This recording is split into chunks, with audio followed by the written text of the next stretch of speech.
இன்னைக்கு வந்து நம்ம சூப்பர் எம்மியான ஒரு டிஷ்ஷுன்னு சொல்லலாம், ரொம்ப ரொம்ப ஹெல்த்தியான டிஷ்ஷுன்னு சொல்லலாம். ஃப்ரெண்ட்ஸ், இன்னைக்கு வந்து நம்ம என்ன பண்ண போறோம்னா ஈவினிங் ஸ்நாக்ஸ்க்கு வந்து மொடவாட்டு கிழங்கு ஆட்டுக்கால் சூப்பு. ஆட்டுக்கால் சூப்புன்றது வந்து அது ஒரு பட்ட பெயர்னு வச்சுக்கங்களேன். மொடவாட்டு கிழங்கு சூப்பு செய்ய போறோம். வாங்க ஃப்ரெண்ட்ஸ், எப்படி செய்யறதுன்னு பார்க்கலாம். இது வந்து ஏற்காடு ஸ்பெஷல். ஃப்ரெண்ட்ஸ், இப்போ வந்து நம்ம மொடவாட்டு கிழங்கு சூப் வைக்க போகிறோம். அதுக்கு வந்து அந்த கிழங்கு நல்லா தோல் சீவிட்டு இந்த மாதிரி மிக்சியில் நல்லா அரைச்சிக்கிட்டேன். பாருங்கள், அந்த தேங்காய் துருவுற மாதிரி அரைச்சிக்கிட்டேன். இதை தூக்கி தண்ணியில் போட்டு நல்லா 2 விசில் விட்டாச்சு. இந்த சாறு நல்லா இறங்கியிருக்கும். இது வந்து கொஞ்சம் ஆடாக தான் இருக்கும் ஃப்ரெண்ட்ஸ். கிழங்கு வந்து நம்ம மற்ற கிழங்கு மாதிரி சாப்பிட்றதுக்கு ஒரு மாதிரி இருக்கும், ரொம்ப ஆடாக இருக்கும். அதால் வடிச்சிட்டு நான் சூப் வைக்க போகிறேன். இப்போ இந்த கிழங்கை வடித்து எடுத்துடலாம். இப்போ வந்து சூப்பு செய்கிறதுக்கு கொஞ்சமாக எண்ணெய் ஊற்றிக்கிறேன் ஃப்ரெண்ட்ஸ். இப்போ வந்து கடுகு கொஞ்சம் போட்டுக்கிறேன். ஒரு 2 சின்ன பீஸ் பட்டை, ஒரு 5 கிராம்பு, பூண்டு வந்து நசுக்கி வச்சுருக்கிறேன், அதை போட்டுக்கலாம். கருவேப்பிலை நிறையவே சேர்த்துக்கலாம். இப்போ வந்து பெருங்காயத்தூள் கொஞ்சம் போட்டுக்கிறேன் ஃப்ரெண்ட்ஸ். சின்ன வெங்காயம் போட போகிறேன். சூப்பர் எம்மியாக இருக்கும். பெரிய வெங்காயோட சின்ன வெங்காயம் சூப்பராக இருக்கும்.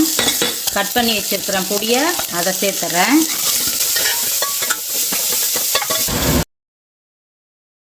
தக்காளி பொடியை கட் பண்ணி வச்சுருக்கிறேன், அதையும் தள்ளிக்கிறேன்.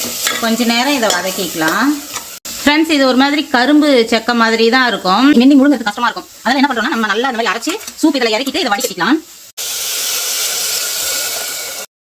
ஃப்ரெண்ட்ஸ். இப்போ வந்து சூப்பு தனியாக பிரித்தாச்சு. இதில் ஒரு 1/2 ஸ்பூன் மிளகாத்தூள் போட்டுக்கிறேன், கொஞ்சம் மஞ்சத்தூள் போட்டுக்கிறேன். உப்பு வந்து ஏற்கனவே நான் அந்த கிழங்குலையே போட்டு வேக வச்சுட்டேன் ஃப்ரெண்ட்ஸ். இப்போ வந்து தனியாத்தூள் கொஞ்சம் சேர்த்துக்கிறேன். கொஞ்சம் ஃப்ளேவர் வந்து நல்லாயிருக்கும் நமக்கு. இதில் வந்து கார்ன்ஃப்ளவர் அந்த மாதிரி எதுவுமே போடக்கூடாது ஃப்ரெண்ட்ஸ். வெஜ் ஆட்டுக்கால் சூப்புன்னு சொல்லுவாங்க ஏற்காடுலாம். இது வந்து ஏற்காடு ஸ்பெஷல். இதில் வந்து நம்ம கார்ன்ஃப்ளவர் அந்த மாதிரிலாம் கரைச்சி ஊற்ற வேணாம். அப்படி நம்ம வீட்டில் எப்படி மட்டன் ஆட்டுக்கால் எடுத்து வந்தால் எப்படி செய்வோமோ அதே மாதிரி தான் செய்யணும். இப்போ வந்து மட்டன் மசாலா கொஞ்சமாக சேர்த்துக்கலாம். வந்து கடைசியாக கொத்தமல்லி போட்டுக்கலாம். இதோட ஃப்ளேவர் ஐட்டமே வந்து மிளகுத்தூள் தான் ஃப்ரெண்ட்ஸ். மிளகுத்தூள் போட்டாச்சு.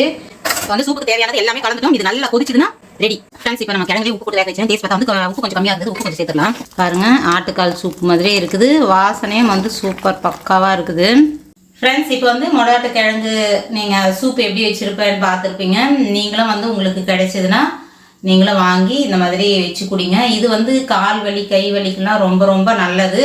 அதுக்காக தான் இந்த கிழங்கு சூப்பு நம்ம பண்ணோம். இது வந்து ஏற்காடுல தான் இந்த கிழங்கு நாங்கள் வாங்கிட்டு வந்தோம். வேற எங்கேயாவது கிடைக்குதான்னு தெரியல.